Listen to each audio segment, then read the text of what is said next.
ప్రతిదీ రాజకీయంగా లబ్ధి పొందటానికి ప్రతి రాజకీయంగా అబద్ధాలు ఆడుతూ అది పవిత్రమైన ఇది ఒక సిస్టమ్, గొప్ప సిస్టమ్ ఉంది తిరుపతిలో. తిరుపతిలో ఈ లడ్డూల్లో కల్తీ వెళ్ళడం అనేది అయ్యే పనిగా, ఎందుకంటే సర్టిఫికేట్ కావాలి, తర్వాత 3 శాంపుల్స్ టెస్ట్ చేస్తారు. అవి 3 శాంపుల్స్ పాస్ అయితేనే ఆ నెయ్యి లోపలికి వస్తుంది. రావడానికి లేదు. అక్కడ నిర్దిష్టమైన సిస్టమ్, ఏ టెంపుల్లోనూ లేని గొప్ప సిస్టమ్ తిరుపతిలో ఉంది. సప్లై చేసేవాడు ఎక్కడో ఏ మిస్టేక్, అది కూడా సప్లై చేసేవాడి మిస్టేక్లు కూడా ఒకటి ఫ్యాట్ అవ్వచ్చు, ఇంకోటి ఆహారం లోపం వల్ల ఆవులకి నెయ్యిలో నుంచి ఆహారం లోపం అవ్వచ్చు, కొన్ని చోట్ల ఆవు నెయ్యి గేదె నెయ్యి కలవటంలో అవ్వచ్చు, రకరకాలు ఉన్నాయి. 11 పాయింట్లు ఎట్లా దాన్ని చెక్ చేస్తారండి. 11 పాయింట్లో ఏ పాయింట్ మిస్ అయినా దాన్ని రిజెక్ట్ చేస్తారు. అంతే, రిజెక్ట్ చేస్తారు, వెళ్ళిపోద్ది. దాన్ని కాంట్రాక్టర్ వల్ల వచ్చింది. చంద్రబాబు ప్రియులు మరి ఆయన చెప్తున్న గొప్ప కాంట్రాక్టులు 18 లాख ఎందుకు లేరు, తర్వాత కదా వచ్చారు. ఎన్ని పిచ్చి మాటలు, ఏదొచ్చినా బుర్ర చల్లటం, ఏదొచ్చినా రాజకీయంగా వాడుకోవాలని చూడటం. ఇది జరిగింది. వాళ్ళు రిపోర్ట్ ఇచ్చారు, రిజెక్ట్ చేస్తారు, అంతే ఆటోమేటిక్. ఆ నెయ్యి వాడటం కానీ, ఆ నెయ్యి లడ్డూలు వెళ్ళిపోవటం కానీ, ప్రజలు తినేయటం కానీ, ప్రసాదంగా ఇవన్నీ జరగల. దీన్ని పెట్టుకుని అంతా జరిగిపోయినట్టు అసలు ఎన్నాళ్ళు ప్రజలందరూ ఆ లడ్డూలు తినేసినట్టు తినేవాళ్ళకి తెలీదా? ఎక్కువ అలాంటి బ్యాడ్ రిపోర్ట్ వస్తే రిజెక్ట్ అవుతుంది తప్పితే వాడరు. అనేక సార్లు జరిగింది ఇది. 14 సార్లు చంద్రబాబు గవర్నమెంట్ రిజెక్ట్ చేసింది ఈ నెయ్యిని. అంటే అప్పుడు కాంట్రాక్టర్లతో కుమ్మక్కయ్యారని అర్థమా? అలాగే 18 సార్లు వైసీపీ గవర్నమెంట్ లో రిజెక్ట్ చేసింది. ఇక్కడ రిజెక్ట్ చేస్తేనేమో కాంట్రాక్టర్లు కుమ్మట్టు, ఆయన రిజెక్ట్ చేస్తేనేమో నిజాయితీ. నాన్ సెన్స్, చిల్లర రాజకీయాలు. చంద్రబాబు అంటే ఇప్పుడు ఏంటంటే మొత్తం డైవర్ట్ చేయడానికి ప్రజలు ఎక్కడికి వెళ్తే అక్కడ సూపర్ 6 ఏమైంది హామీలు, గ్యాస్ బండలు ఏమైనాయి, వైజాగ్ స్టీల్ ప్లాంట్ సంగతి ఏంటి, స్పెషల్ స్టేటస్ గురించి నోరు విప్పవేంటి, ఎక్కడ పడితే ఎక్కడికి వెళ్తే అక్కడ ప్రజలు ఈ ప్రభుత్వాన్ని నిలదీస్తున్నారు. దీని నుంచి డైవర్ట్ చేయడానికి తిరుపతిలో ఏంటి, ఎవరు చేశారు, ఏం జరిగింది అక్కడ? ప్రజలేమి లడ్డూలు ఆ నెయ్యితో తయారు చేయలే. పచ్చి అబద్ధాలు ఎందుకు ఆడతారు? అది రిజెక్ట్ చేయబడింది. ఉన్నాయి, వాస్తవమే, కొన్ని తప్పులు వస్తాయి. తప్పులు నీ ప్రభుత్వంలో ఉన్నప్పుడు 14 సార్లు వచ్చే, వైసీపీ ప్రభుత్వంలో 18 సార్లు వచ్చే. సప్లై చేసేవాడు అంత ఈజీగా లడ్డూలోకి వెళ్ళదు. వచ్చే బ్యాన్ రావాలి, దానికి సర్టిఫికేట్ కావాలి, ఎన్డీటీసీ నుంచి సర్టిఫికేట్ కావాలి, ఉంటేనే ఎంట్రీ లోపలికి. ఆ సర్టిఫికేట్ అయినాక 3 శాంపుల్స్ తీస్తారు. ఆ బండి నుంచి 3 శాంపుల్స్ తీసి 3 శాంపుల్స్ పక్కా అయితేనే బండి నెయ్యి దిగుద్ది కిందకి, లేకపోతే అక్కడ నుంచి అక్కడే బయటికి వెళ్ళిపోద్ది. సిస్టమ్. ఈ సిస్టంలో ఆ నెయ్యి తప్పుడు నెయ్యి వాడేశారని ఈ పిచ్చి అబద్ధాలేంటి? దేవుడి విషయంలో కూడా పచ్చి అబద్ధాలేదా? హామీల్లో పచ్చి అబద్ధాలు, ప్రజలు మోసం చేయడంలో పచ్చి అబద్ధాలు, దేవుడి విషయంలో కూడా పచ్చి అబద్ధాలే. జూలైతే ఇన్నాళ్ళు ఏం చేసావు? అది రిజెక్ట్ చేయకుండా మీ ప్రభుత్వం ఏం చేసింది? రొటీన్, ఇది రొటీన్. ఆ సప్లై చేసిన ఏ కారణాలు, ఒక్క ఫ్యాటే కాదు, ఫారెన్ ఫ్యాట్ ఒకటే కాదు, 11 కారణాలు ఉన్నాయి రిజెక్ట్ చేయడానికి. అలా అనేక కారణాలతో అనేక సార్లు రిజెక్ట్ చేయబడింది. 10 ఏళ్లలో 32 సార్లు ఆ ప్రభుత్వం కానీ ఈ ప్రభుత్వం కానీ రిజెక్ట్ చేసింది. మీ ప్రభుత్వం 14 సార్లు అంటే 10 సార్లు. సో ఈ రిజెక్ట్ చేశాక నెయ్యి లోపల రాదు.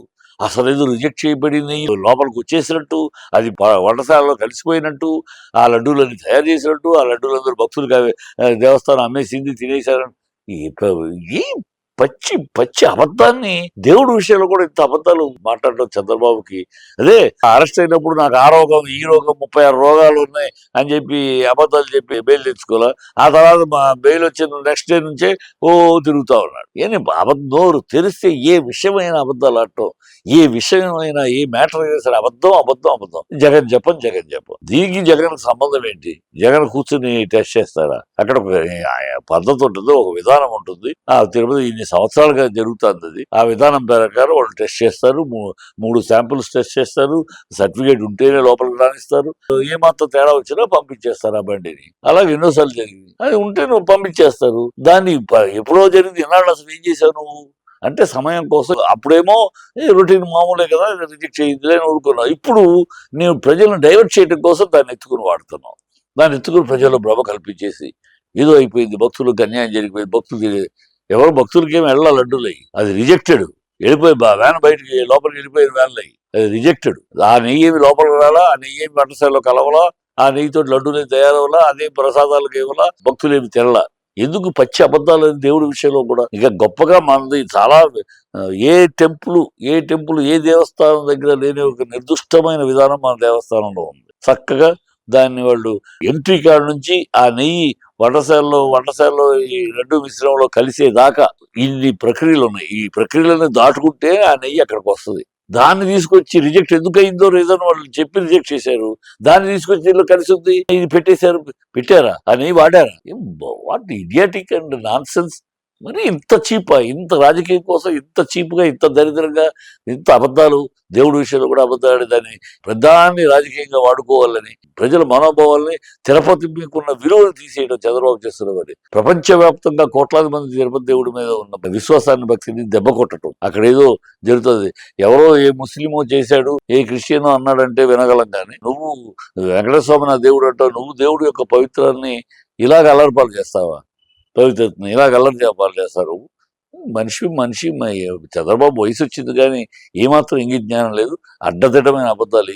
ఆ నెయ్యి లోపలికి రాలేదు, నెయ్యిలో తప్పులు ఉన్నాయి. అది టెస్ట్లో చేశారు, టెస్ట్లో రిజెక్ట్ చేశారు. అంత దేర్ ఇట్స్ మ్యాటర్. అలాగే నువ్వు 14 సార్లు రిజెక్ట్ చేసావు, 18 సార్లు ఆ ప్రభుత్వం రిజెక్ట్ చేసింది. ఈ మొత్తం 10 ఏళ్ళు 32 సార్లు రిజెక్ట్ చేయబడింది. అందులో ఒక రిపోర్ట్ అది. దాన్ని బట్టి రిజెక్ట్ చేయబడిన నెయ్యి లోపలికి రాదు. ఇన్ని ప్రక్రియలు అయినాక నెయ్యి లోపలికి వస్తుంది. అది రాలా, రిపోర్ట్ అది అందుకని రిజెక్ట్ అయింది. రిజెక్ట్ అయిన రిపోర్ట్ని పట్టుకొని ఇది కలిపేశారని ఎక్కడన్నా అసలు పొంతన ఉందో మాట్లాడటానికి? చాలా క్షుద్రమైన రాజకీయం చంద్రబాబు. నువ్వు ప్రజల్ని మభ్యపెట్టడానికి, ప్రజల్ని డైవర్ట్ చేయడానికి, ప్రజలను ప్రభుత్వాన్ని ప్రశ్నిస్తున్నారు కనుక దానికి అబద్ధం చెప్పడానికి. పవన్ కళ్యాణ్ 32,000 మంది అమ్మాయిలు మిస్ అయ్యారు, ఆఫీసర్ చెప్పారు అన్నావు. ఎక్కడ అది అబద్ధం అని పార్లమెంట్లో తెలియదు కదా, దానికి ఏంటి సమాధానం అని పవన్ కళ్యాణ్ అడుగుతున్నారని, సూపర్ 6 నిన్ను అడుగుతున్నారని, మీ వాళ్ళని ఒకటి నీకు అందరికి 15,000 అని చెప్పి కథలు మాట్లాడారు.